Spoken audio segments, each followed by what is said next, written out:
I've been told that Build Better's own Devin's down at the scene. Devin, what's it look like down there?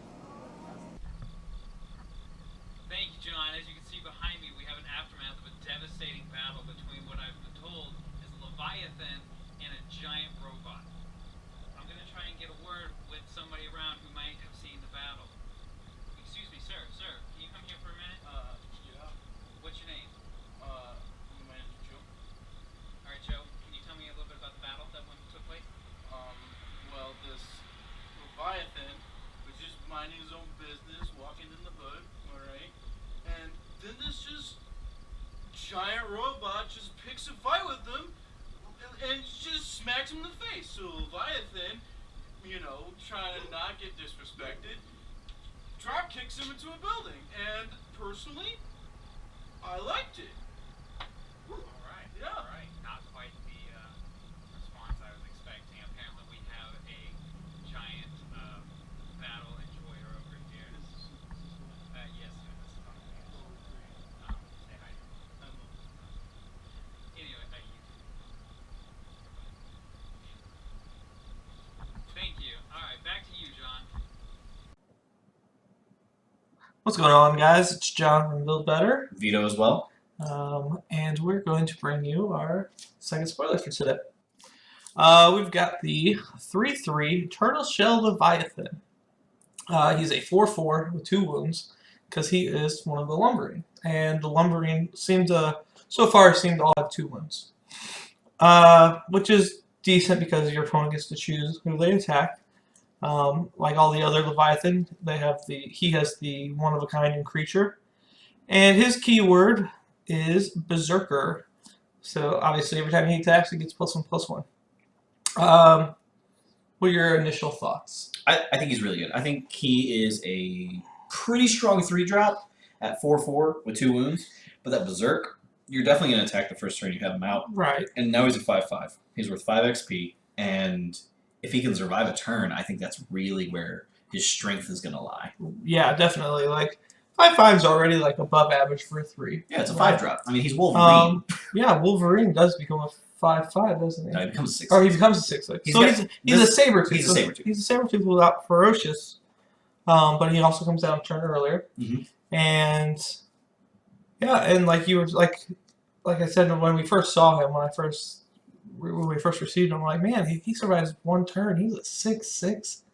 Like, who cares on turn 4 what he's lumbering into? It doesn't matter. Like a 6/6 is gonna probably get you. Yeah, and we've said it before. 4 is a magic number in this game. Him starting out with 4 attack is really important given his cost. Yeah. He can stun nearly every 2-drop out there. Mm-hmm. Most of the 3-drops, and he's just not afraid of them. And most of the played 4-drops, right? Most of the played 4-drops, like Starhawk, mm-hmm. stuff like that.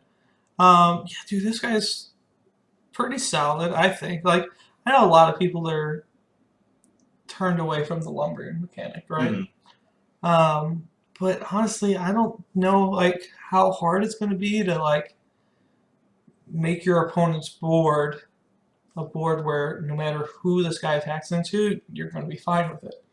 And I think the limiting factor here is the fact that he's only a 3-drop. So if you hit him on curve, there isn't a target that is a bad target. Okay. Later, possibly.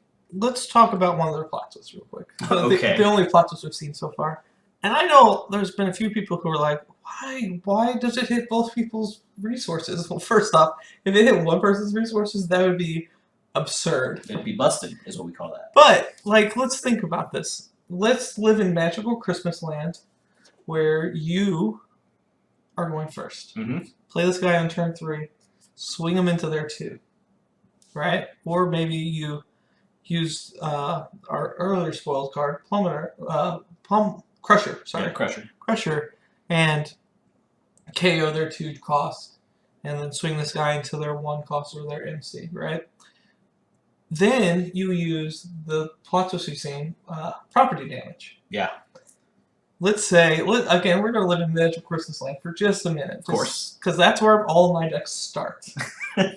So you have 3 resources, your opponent has 2. You play 2 property damages. Mm-hmm. What is your opponent going to play next turn? A 1-drop. Yeah. And you're going to play a 2-drop. Yeah. And you're already going to have a 5/5 on the board. Who's gonna be a 6/6 that turn? Which we've already mentioned how good that is. Yeah, that's insane. Like, how are you going to come back? Because most decks are going to curve and they're ready to. I know personally, if I don't have a location to play and it's turn 2 and I have a 3 cost and a 4 cost in my hand and a 1 cost, probably playing the 1 cost as my resource. Yeah. And then all of a sudden, I'm back down to no resource and I'm going, oh crap. Yeah. I've just played my 1 cost as a resource. Like this. I believe that this guy, both of our guys, but mostly this guy, is the first card we've seen that has the synergy with property damage. We saw those 2 drops and we're like, well, yeah, you can play your 2 drop and then blow up both resources.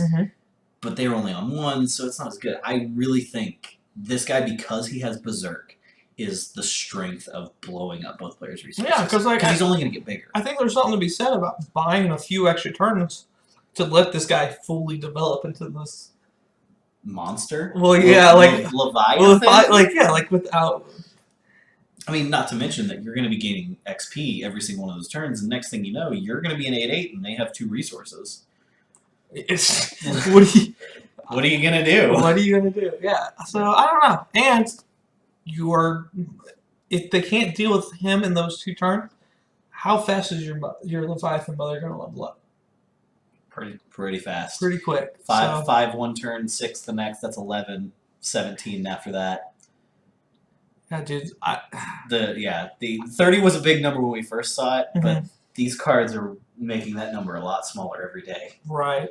And again, one of a kind, so there's going to be a little consistency thing. But again, if, like we were talking about in the last video, if we keep getting guys and they can flow together the right way, that it doesn't matter which ones you draw, this could be something. So definitely, there's definitely something here. So I think we're going to go ahead and end it there. I want to take a second to thank everyone for checking out the videos. That I think the spoilers have been really fun to do. They've been really fun to make. Hopefully we can maybe get a couple during Predator season. Oh, I so hope we get to spoil Predator. That would be neat. I would just want to say get to the Choppa like 30 times. I want an Arnold card. No. We have such terrible Arnold Schwarzenegger voices. Oh, it's gonna be so much the fun. potential's endless there, right? Yeah, go ahead and let us know down below what you guys think of the Turtle Shell Leviathan, and we will see you guys next time.